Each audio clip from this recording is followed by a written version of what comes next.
سلام سلام نزم دب تكاتلو كم كل جزء دقيمة سلام قبل يدلي حسبت زي تسألي مخا شراي ترسعو ولما خا حصر زبله أبزي ريتو علنا شهندا ستنا قال دمصتات النحري تسمع خا قطامي غلطه سمع خالي قال دمصتات وصيه سلازلخو مالتي هجي زي إثيوبيا نردئت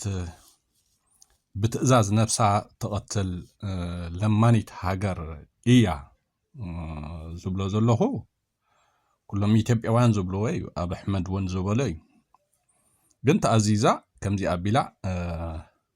نفسها تقتل هاجر مخاناسي كاب تفترات حيزا إثيوبيا تبع الهاجر كاب تفترات حيزا تعزيزة نفسها تقتل نردئت كتبل نفسها تقتل هاجر مخاناسي نصور ناغاري مالت سلمنتاي حجم زناي تغارم صيا زلهو انتايو ابزي حجي غورايا جميره تبلالا نتسفاي رايا مخري علني تغارو إثيوبيا بسلانادو تبلو زبلو زلهو جي اتي غورايا جميره تبلالا زبلو زلهو غورايا ودب منقصاص جميره تبلالا وقتها كابزا حصنات اندحرسي ارانش على دمسيل حق اذا غوراياس زغونه غورايا تايو مسكمزي حجي منصاي غورايا ازيا نفعتي حق حش فعتيا ناي مزراب عقم زلوا سبيع نفعتيا قنت صقم انتايو مزن بالصقنا غنمله مسኦም بمخانا تعوت ነገር የለን ኣብቲ ናይ ትግራይን ተጋሩን ድሕሪ ሳይኮይኑ ተክስተያ ጓራያ ክትውድብ ትኽእል እያ ዳርጋ ኣብዞም ናይ ተጋሩ ወላተም ፖለቲከኛታት ዝብሉኮ ከም ሓቂ ክንዲ ጓራያ ኣይዛረቡን እዮም ዓቕሙ ኣለዋ ግን እንታይ momሲ ብልጽግና ኮይናሲ الحنت تفريو ነገር የለን ባዕሊ ጌታቸው ንኮሲ ምሁራት እዮም ፖለቲካውን ተሓናፍልጦ ዘለዎም እዮም ተንተንቲ እዮም ኣብ መድረኽ ጽቡቕ ሓሳብ ዝገልጽ እዮም ባዕል ጌታቸው እኮ ወላውን በህዝብ ትግራይ ኣዝዮም ተፈታውነት ዝነበረም እዮም ባዕል ብፍላይ ጌታቸው ማለት እዩ ግን ኣብታ ብልጽግና ምስከደ ወይ ኣብታ 4 ኪሎ ምስከደ ወላ ሓንቲ ኸድማ ኣይክእልኒ ማለት እዩ ጅጓራያሲ ኣነ ጓራያ ኣዚ ፎቶዋ ሰብ እንዲያ ወላ ብዙሕ ጉድለት ተሓለዋ ግን ንፍዕትያ ኻኒ ንፍዕትያ ታዩ ኣብዚ ኩነታት ናይ ትግራይ ዝነበረሲ ኣብ ስዑዲ ዓረብ ኮይና ካፕተን ብዙሕ ብሚድያ تقالس ዝነበረት ያ ብጀይኩ እውን ናይ ምዝራብ ዓቕሙ ዘለዎ ጓራያ ፖለቲከኛ በቃ ንፍዕትያ ፖለቲከኛ እቲ ብፀወታ ገለ በዚ መስሓ ገለገለ ስለ ጀመረት ዳእምበር ጓራያሲ ኣዝያ ንፍዕቲ ፖለቲከኛ ምሁር ዝብል ወላ ተንታኒ ፖለቲካ ዝብልሲ ክንዲ ጓራያ كزارون بوليتيكا حتنتنن زخل سبيلن حجي اتي صقام ግን እንታዩ ጓራያሲ ምዘምናይ ብልጽግና ሙኻንከ ጥራሕዩ ተሽግር እምበር ካብቶም ብልጽግና ርሒቂ زعقሙኺ ኣብ ትግራይን ተጋሩን ተትገብሪ ውድብ ጌርከሲ ወይ ምንቅስቃስ ጌርኪ ኣብ ትግራይሲ ለውጥ ከተምጽእ ትኽእል ስለዝኾነ ሕጂ እንድሕሪ ትብሎ ዘሎ ሓቂ እንድሕሪ ኮይኑ በቃ እቲ ካብ ብልፅግና ምስ ናይ ብልፅግና ሲልካ ንዓባይ ኢትዮጵያ ገለመለ እሱ ደው ኣቢልኪ ኣብ ትግራይን ተጋሩን እንድሕሪ ኮይኑ እቲ ሓሳብኪ በቃ ንህዝቢ ትግራይስ ክትውድብዮ ትኽእል ኢኺ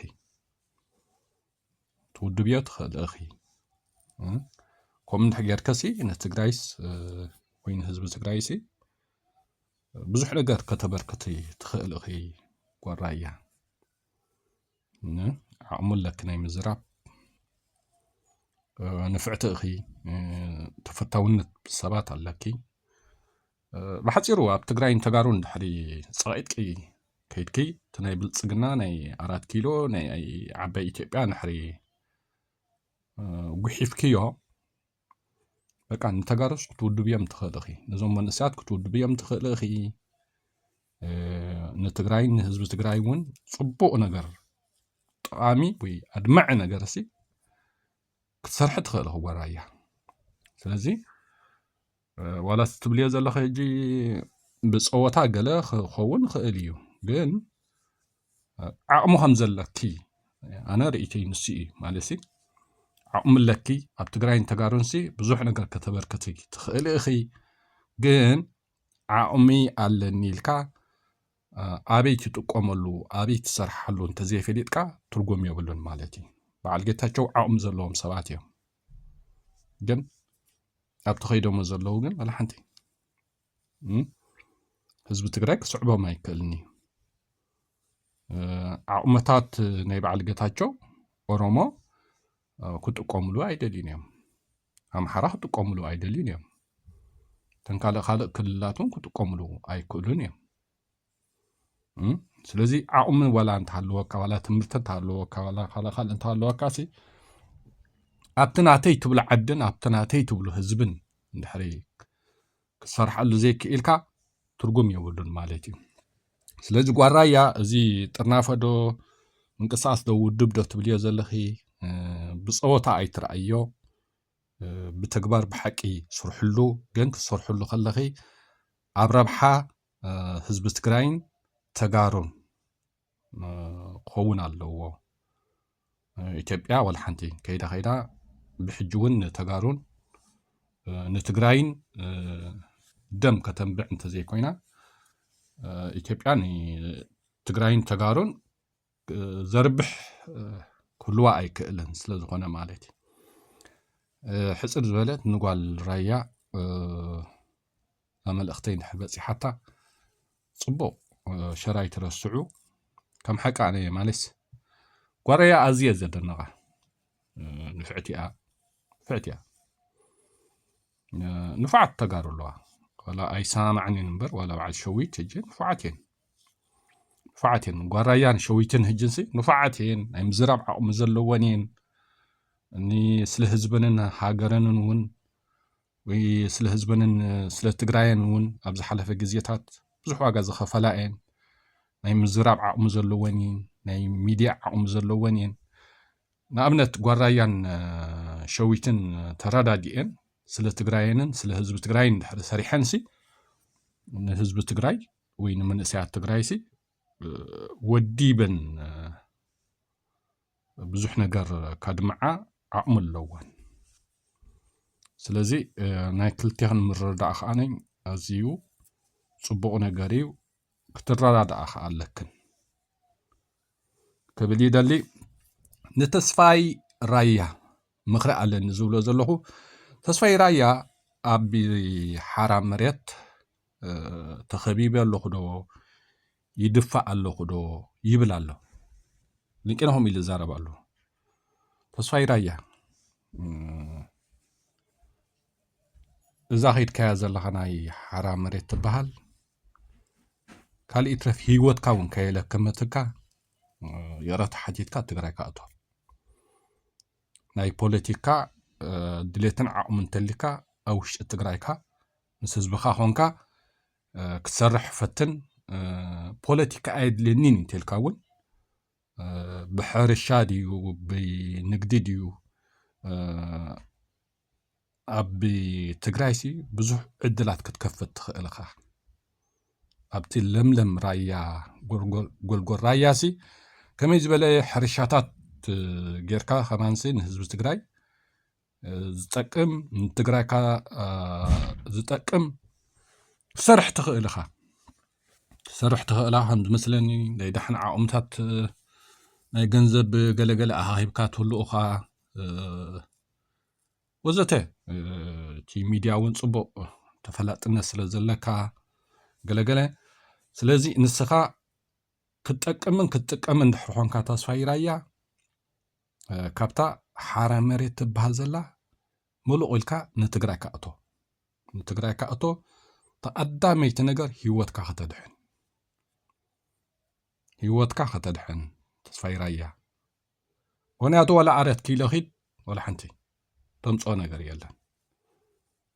ነገር የለን ከይዱ ናይ ኢትዮጵያ ነገር እንታይ ምዃኑ ንጹር እዩ ስለዚ ተስፋይ ራያ ሓራ መሬት እንድሕሪ ቀፂልካ ሂወትካ ክስእና ምዃንካ ርዱእ ነገር እዩ ማለት ተማንጻርካ ዘለዉ ሰባትን ከም ባህር እውን ንስኻ ቀሊል ሰብ ስለዘይኮንካ ብዝኾነ ተስፋይ ራያ ካብቲ ሓራ መሬት ወፂኻ ንትግራይካ እቶ እቲ ንህዝቢ ትግራይ ንትግራይ ዝጠቅም ፖለቲካ ኣብ ትግራይ ኮንካ ክሰርሓሉ ትኽእል ኢኻ ካብ ፖለቲካ ወፂኻ እውን በቃ ብዙሕ ነገር ክሰርሕ ትኽእል ኢኻ ንስኻ ኣነ እንታይ ኣሎ ተጋሩሲ ኣብ ትግራይ ኮ ሓቅሓሽ ናይ ፖለቲካ ፀገም ድሕር ተፈጢሩ መራሕቲ ሃይማኖት ይዓርቁኻ ኣብ ትግራይ ኮ ኢና ንርኢ መራሕቲ ሃይማኖት ይዓርቁኻ ይቕረታ ኢልካ እውን ንትግራይ ክትምለስ ፀገም የብልካን እዚ ኣብ ትግራይ ዘሎ ዕድልሲ ኤርትራውያን እንተንረኽቦ ነርናሲ ከመይ ፅቡቅ ነገር ነይሩ መሲልኩም ኣብ ኤርትራሲ ወላ ይቕረታ ኢልካ ተመሊስካ ቀሲንካ ይተሓድርንኻ ቀሲንካ ክትሓድር ኣይትኽእልንኻ ተጋሩ ግን ወላሓንቲ ሕወሓትሲ ኣነ ከም ዝመስለኒ ተኣሪሚ ይቕረታ ኢልካ እንድሕር ሓቲትካ ወሊሓ ይትብለካን እያ ቀፂልካ ዘየድሊ ዘረባታት ዘየድሊ ስራሕ እንድሕር ዘይካይድካ ማለት እዩ ስለዚ ተስፋይ ራያ ክሳብ ሕጂ ዝቐተልካዮ ሰብ የለን ከም ዝመስለኒ ሓራ መሬት ከድካ ብረት ኣልዒልካሲ ዝቐተልካዮ ሰብ የለን ስለዚ ንስኻ ወላሓንቲ ንባዕልኻ ኣብ ገበን ከይኣተኻን ገበን ከይተፈፀመልካንሲ እታ ሓንቲ ንዓኻ ትጠቅም ምስቲ ፖለቲካ ናይ ተጋሩ ተዓሪቅካ ምስቶም መራሕቲ ናይ ትግራይ ተዓሪቅካ ንትግራይካ ምእታው በቃ ነብስኻ ተድሕን ቋልዑ እንተልዮምኻ እውን ኣብ ደቅኻ ኾንካ ክሳብ ኣምላኽ ዘፅንሓካ ሂወትካ ተድሕን ማለት እዩ ስለዚ ትዛረብ ኣለኻ ሕማቕ ኣለኹ ተኸቢብ ኣለኹ ተኸርዲን ኣለኹ ገለገለ ትብል ኣለኻ ስለዚ ካልእ መፍትሒ የብላን እዚኣ ካልእ መፍትሒ የብላን ስለዚ ተስፋይ ራያ ከዓ እዚኣ መልእኽተይ ብገለ እንድሕር ሰሚዕካያ ኣይትፅላእያ ኣይትንፀጋ ሓራ መሬት ኮንካ ተፍርዮ ነገር የለን ሂወትካ ጥራሓ ከተለክም ትኽእል ማለት እዩ ተስፋይ ራያ እውን እዛ መልእኽተይ ብከምዚኣ ድሕር ወሲድካ ጠቕመካ ኣብቲ ዝቕፅል ተጋሩ ኢትዮጵያ ብሰላና ዶ ትብሉ ዝብሎ ዘለኹ ተጋሩ መብዛሕትኦም ንሰማዓኩም ኢና ንኢትዮጵያ ዓዲ ጌርናያ ንኢትዮጵያ ሃገር ዝገበርናያ ንሕና ኢና ገለኹም ትብሉ ተጋሩ እዛ ኢትዮጵያ እዚኣ ካብ ትፍጠራት ሒዛ ንረድኤት ኢላ እናተቃተለት ትነብር እያ ቅድሚ ሕወሓት ይኹን ወላ ኣብ ዘበን ሕወሓት ይኹን ኣብ ዘበን ሕወሓት ክንደይ ዝቃተል ነይሩ ሕጂ ምናልባት ገዲዱ ክኸውን ይኽእል ኣብ ግዜ ኣብዩ ማለት እዩ በራ ብሕወሓት እውን ኣብ ግዜ ሕወሓት ተጋሩ ባዕሎም ተጋሩ ኣብ ክልል ኣምሓራ ብጎዞምን እዮም ዝቕተሉ ነይሮም ኣብ ክልል ኣምሓራን ገለን ኣብ ክልል ኦሮሞን ግደፎቲ ምንቅስቃሳት ውድባት ገለ እሞ ኖርማል ህዝቢ ተጋሩ ኸማን ተጋሩ ባዕሎም ኣብ ክልል ኣምሓራን ኣብ ክልል ኦሮሞን ብጎዞሞ ትቕተሉ ነይርኩም ሕወሓት ኣብ ስልጣን ከሎ ኦኬ ሕጂ ተጋሩ ኢትዮጵያ ብሰላና ዶ ትብሉ ንብሎ ዘለና ሕጂ ወላ ሓንቲ ተቐየረ ነገር የለን ግን ተጋሩ እዚኣ ሕጂ ሓዝዋ ተጋሩ ንኢትዮጵያ ንሕና ሃገር ጌርና እያ ንሕና ኣፍሊጥና እያ ንሕና ዓዲ ጌርና እያ ትብሉ ንሕርሖንኩም ምንታይ ደኣኹንኩም ነታ ትግራይ ሃገር ክትገብሩ ዘይትኽእሉ ዘለኹም ወይ ድማ እንታይ ኮንኩም ደኣ እታ ትግራይ ካብታ ኢትዮጵያ ወፅያሲ ዓዲ ክትከውን ከም ትኽእል ኣሚንኩም ዘይትኸዱ ክንደይ ዘርባዕባዕ ኢና እኮ ንርኢ ዘለና ኣብዚ ናይ ተጋሩ ትግራይ ሃገር ክትከውን ኣይትኽእልን እያ ቁጠባ ይብላን ዶ ሓደ ይብላን ዶ እንዳበልካ ብተጋሩ ዝዝረብ ብዙሕ እዩ ትግራይ ዳ ሃብታም እምበር ትግራይ ኣዋርቕ ዝርከባ ዘሎ ቦታ እዚ ኩሉ በዓል ምዕራብ ትግራይ እውን ካልእ ብዙሕ ማዕድናት ከም ዘለዎ እዩ ዝዝረብ ዘሎ ትግራይስ ሃብታም እያ እስራኤላውያን ነዛ ደዘርቲ እስራኤል ከመይ ቢሎም ቀይሮማ ማለት እዩ ሕጂ ተጋሩ ርእስን ዓቕምን ኣለና ንኢትዮጵያ ዝቐየርናያ ኢና ንኢትዮጵያ ዓዲ ዝሰራሕናያ ኢና ትብሉ እንድሕር ኮንኩም እንታይ ኮንኩም ዳናታ ትግራይ ኩሉ ነገር ክትገብርዋ ዘይትኽእሉ እንታይ ኮንኩም ተጋሩዋኒ እንታይ ኮንኩም ንኢትዮጵያ ዝኸውን ዓቕሚ ድሕርሊኩም ንኢትዮጵያ ዝቐየርኩም ተጋሩ እንድሕር ኮንኩም ስለምንታይ ንትግራይ ሃገር ዘይትገብርዋ ስለምንታይ ንትግራይ ኩሉ ነገር ክትገብሩላ ሓቢርኩም ዶ ክትብሉ ዘይትኽእሉ ምክንያቱ እንታይ ድዩ ገለ ተጋሩ ልክዕ ትግራይ ሃገር ንክገብሩ ብዙሕ ዝፅዕሩ ብዙሕ ዝዛረቡ ንሪኦም ኣለና ብዙሓት ከዓነይ በቃ ትግራይ ቁጠባ ይብላን ዶ ትግራይ ሃብታም ኣይኮነትን ዶ ትግራይ ድኻ እያ ዶ ትግራይ መሬታ ከምዚ ኢዶ ከውሒ ኢዶ ከምዚ ኢዶ ዝብሉ ካብ ኢትዮጵያ ወፂኦም ወላ ሓንቲ ክቕፅሉ ከምዘይክእሉ ዝዛረቡ ተጋሩ ኸ ኣለዎ ማለት እዩ ሕጂ እዚኣ ተጋሩ ንኢትዮጵያ ዓዲ ዝገበርኩም ንኢትዮጵያ ሃገር ዝገበርኩም ንኢትዮጵያ ዘማዕበልኩም እንድሕር ኮንኩም ኣብታ ናተይ ትብልዋ ትግራይ ኣርኢና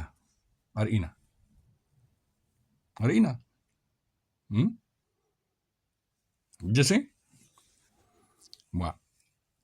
እንድሕሪ ዓቕምን ትልኩም እታ ኢትዮጵያ ርኢኹም ኣለኹም ወላ ገይርኩምላ እንተኾንኩም ኢትዮጵያ ካብ ሃይለ ስላሴ ጀሚርካ መንግስቱ ቀፂልካ ኣብ ኣሕመድ ቀፂልካ ኣብ ልዕሊ ትግራይን ተጋሩን ዝካየድ ወላ ሓደ ፍሉይነት ነገር የብሉን ኦኬ ክሳብ ሕጂ ዝሓለፈ ሓሊፉ ሎ ብሕጂ ከኣንሲ ተጋሩ ዓቕምን ተልኩም ነታ ትግራይ ሃገር ግበርዋ ንትግራይ ኩሉ ነገር ግበሩላ እቲ ዓቕሚ ኣለና ንኢትዮጵያ ዓዲ ዝገበርናያ ኢና ንኢትዮጵያ ሃገር ዝገበርናያ ኢና ንኢትዮጵያ ከምዚ ዝገበርናያ ኢና ትብልዎ ንትግራይ ከምኡ ግበሩላ እንታይ ኮንኩም ተጋሩ ንኢትዮጵያ ክትገብሩ ዓቕሙ ዝህልወኩም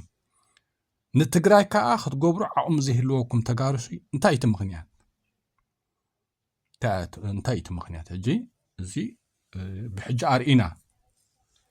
نخم أنسي حزب تجراي هاجر تجراي كتكلي زدليو جن زي أسي بقى كتتجبروا واحد كلكم حجي حسك عايز تزداد حجي تجراي كل نجار قات يموالندي بحجي حجي بقى أن تجراي سي هاجر تجبروا واحد كلكم بحجي تا إثيوبيا هيدكا أنت هتكون كم تقول ردو نجاري حجي ناب إثيوبيا ناب شوا ناب 4 كيلو قلت قدفو تقارو وغرايا خانسي قدفيو زي بلصقنا مسقله تكايدو زلخي قدفيو ترجم زبحال نجار يبلون سيخون كنا بحوتات كربريبوم ليامي زي ناي شوا قد ملسي أب حوتات كربريبوم ليام غرايا والحانت جن زعوت ونجار يلن شوا خيدس تعوت نجار يلن 4 كيلو زتملالسه زعوته والحانت زفطر عوت يلن ويزمص عوت يلن التجارون حريقه مالتي بعيب تا ኢትዮጵያሲ والحانت كلنا نري زلناي زخونه تيالكا تجارو በቃ ትግራይ ሃገር ገበርዋ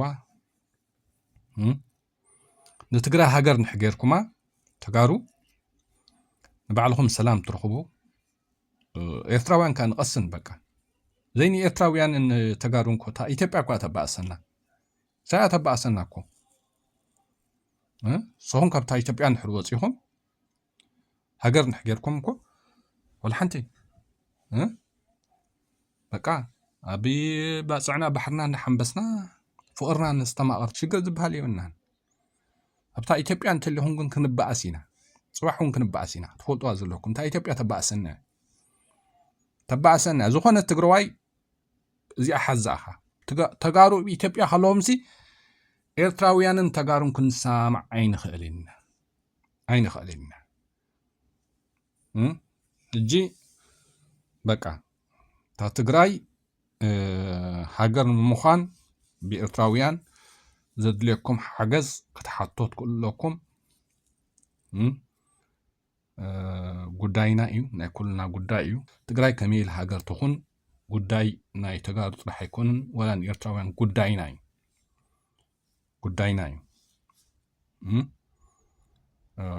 نحنا ها إرتراوان بقى ناي قصالي السلام كله وانا سلندلي بقى زنجر كمزي ربح كلنا سلازخونتي تقراي كاب إثيوبيا موصاسي نتقارط رح يكون تربحهم نيرتراويان تربحنا تقارو كاب إثيوبيا نحروزين كاني بقى تزبلصن إرتراويانن تقارون ناي قصالي تاي مخانوسو ردو إيو نزخوني إرتراوي نزخوني تقرواي مالتي كحلف زقبؤ قال نجاراتك أي تفرحوا حجي أي تفرحوا مستحنكاس سياس كوا قمت زد اللبت وغن إرترا أي ترخبون هم كتكونوا تخلوهم حجي قندحن تنا إساس نجار كابقعيو تم كم سياسة بتقراي زلهم كا خطب قعوهم ماليتي دبريج كأني دبريج قد حاني أي أسر أي قتل دحاني ولا تاسلطان كا يدلن تخونسي كن دبريج أي أسر أي قتل زقتل زأسر حزب الساقي حما بر سلطان زدلوكو شغل بحال يبلون تدلها توبون أيدلها تخلو دبريج سي مرح خون دلخون دحر تي أبتقراي سي كسام أسي جزاو منغستي نابلكا كسام أسي تحقاوي منغستي ناي تقراي أبوتوخ ملس علو أنا إذا حطو زيا زاناي جزاو منغستي الكا قدم مستجمرت أبتقراي كميلو جزاو منغست زبلو تحقاو منغست ناي تقراي نبوتو زي ملس إذا شعس تزاربكو زرب الله أبزا كان الله تابيدو خمان بزغون انتايو ሕጋዊ መንግስቲ ትግራይ ኣብ ቦትኡ ክምለስ ክኽእል ኣለዎ። እንታይ ብጊዜያዊ መንግስቲ እንዳበልካ ንትግራይ ኣሲርካ ክትፃወትሉ ምፍታን ከምዚ ዝበሃል ነገር የለን። ኤርትራውያን ከምኡን ክሳብ ሕጂ 36 ዓመት ጊዜያዊ መንግስቲ ንበሃል ኣለና። በቃ እዚ ጉዳይ ክንቅይሮ ስለዘይከኣልና በቃ 36 ዓመት ጊዜያዊ መንግስቲ ኤርትራ በሃል ኣሎ። ኣቶ ኢሳያስ ጅንስኹም ከ ከማና ከም ኤርትራውያን ጊዜያዊ መንግስቲ ትግራይ እንዳተባሃልኩም ክትከዱ ተተኻኢሉ በቃ ሕጋዊ መንግስቲ ትግራይ ኣብ ቦትኡ ክምለስ ክኽእል ኣለዎ። ፕረዚደንቲ ዶክተር ደብረፅዮንሲ ኣብ ቦትኡ ተመሊሱ ብትምክሕቲ ከተተግብሩ ኣለኩም ተጋሩ። እዚኣ ቀላል ነገር ጌርኩም ኣይትወሰድዋ። ምክንያቱ ኣበጋግሳ ናይቲ ኩናት እውን እቲ ነገር ትረድእዎ። ስእልኩም ንሕወሓት ፀሊእና ንደብረፅዮን ፀሊእና ከምኡ ይኮነን። መጀመርታ ንስብእነትካ ሕጋዊ መንግስቲ ትግራይ ኣብታ ቦትኡ ክትመልሶ ትክእል ኣለካ። ዶክተር ደብረፅዮን ነይሩ ፕረዚደንቲ ኣኣ ክትመልስዎ ትክእሉ ኣለኩም። እዚ ንገዛ ርእሱ ኣብ ፖለቲካ ወይ ነቲ ዝኸፈልኩም ቃልስን መስዋዕትን ቀሊል ኣይኮነን ማለት እዩ። ምክንያቱ መንግስትና ኣብ ቦትኡ ክንመለስ ኢና እንዳበልኩም ዝኸፈልኩም ዋጋ ቀሊል ኣይኮነን። ስለዚ ሕጋዊ መንግስትኹም ኣብ ቦትኡ ምምላስ ንውልቀ ሰብ ጌርኩም ኣይትረኣይዎ። ንውልቀ ሰብ ጌርኩም ኣይትረኣይዎ። ስለዚ ከምታ ዝነበረታ ሕጋዊ መንግስቲ ትግራይ ኣብ ቦትኡ ክምለስ ክኽእል ኣለዎ። ዶክተር ደብረፅዮን ኣብ ቦትኡ ክምለስ ኣለዎ። እታ ብምርጫ ህዝቢ ዝተቐበላ ስልጣን ኣብኣ ክትምለስ ኣለዋ። ሽዑ ብድሕሩ ምርጫ ጌርኩም ድኹም ገለ ጌርኩም ዶክተር ደብረፅዮን ከተቕፅሎ ድኹም ክትቅይርዎ በቃ ትኸድዎ ማለት እዩ። ትዋና ነገር ግን ኣነ ሓቃሓሽ ዶክተር ደብረፅዮን ኣብ ገለ ዛሕልታት ትህልዎ እንዲ ብዙሕ ነገራት ማለት እዩ። እቲ ሓንቲ ነገር ግን ኣነ ዶክተር ደብረፅዮን ቀቲሉ ኣሲሩ ገለገለ ክበሃል ሰሚዐ ኣይፈልጥኒ። ከም ሓቂ ንተጋሩ ከዓ ውፉይ ሰብኣይ ብጣዕሚ ኣነ ማለት ዋላ በዓል ፃድቃን ኣብዚ ኩነታት ከሎሲ ነዚ ሕጂ ከይደሞ ዘለዉ ዕላማ ከተግብሩ ዋላ ኮይኖም ከተግብሩ ኢሎሞ ዋላኹን ኣብ ሱዳን ኮንካ ዶ ኣብ ስደት ኮንካ ነዚ ቃልስም ናይ ትግራይ ምራሕ እዩ ኢሎሞሲ ኖ ኣይወፅን ኢኻ ብዛ ትግራይ እንተክዕወት እንተክስዋዕ ምስ ህዝበ ኢሉ ክሳብ መወዳእታ ዝኸይ ዘሎ ሰብኣይ ዶክተር ደብረፅዮን ማለት እዩ። ስለዚ ድኽመት የብሉን ማለት ኣይኮነን። ግን እቲ ቀንዲ ነገራት ከዓ ክትርእይዎ ትክእሉ ኣለኩም ማለት እዩ። እቲ ዋና ነገር ግን ሕጋዊ መንግስቲ ትግራይ ኣብ ቦትኡ ምምላስቲ ጅግንነት ህዝቢ ትግራይ ዳ ዝገልጽ ናይ ቀጻለ እምበር ጅግንነት ናይ ዶክተር ደብረፅዮን ብውልቂ ዝገልጽ ኣይኮነን። እዚኣ ናተይ ርእይቶ ከምኡ ዝመስል ኣብቲ ናይ ናይቲ ሕጋዊ መንግስቲ ትግራይ ኣብ ቦትኡ ምምላስ ማለት እዩ። ካብ ቀደም እዚ ብጊዜያዊ መንግስቲ ጌታቸው ኣብ ዝተባሃለሉ ግዜ ዋላ ኣብ ትሽዑ ግዜ ንጌታቸው እንዳደነቅዎ ከለኹ በቲ ኩሉ ነገሩ ግን ንምንታይ ጊዜያዊ ዝበሃል ሕጋዊ መንግስቲ ትግራይ ናብ ቦትኡ ዘይምለስ ዝብል ርእይቶ ገዲፈ ነይረ ኣብቲ ናይ ቀደም እውን ሕጂሲ ጌታቸው ብጊዜያዊ መንግስቲ ወዲ ወረደ ብጊዜያዊ መንግስቲ ብሕጂ ከዓ ብጊዜያዊ መንግስቲ እንታይ ማለት እዚ እንታይ ማለት እዩ? ተተኻኢሉ እዚ ጊዜያዊ መንግስቲ ዝበሃል ሰ ኣትርፍዎ ሕጋዊ መንግስቲ ትግራይ ዝነበረ ኣብ ቦትኡ ክምለስ ክኽእል ኣለዎ። ከተተግብርዎ ትኽእሉን ኣይትኽእሉን ካልእ ሕቶ እዩ። ንሕና እውን ኤርትራውያን ኮ ጊዜያዊ መንግስቲ ኢና ንበሃል መንግስቲ ሃገር ኤርትራ ዝብል ከነተግብሮ ስለዘይከኣልና እምበር እቲ ጊዜያዊ መንግስቲ እናተባሃልካ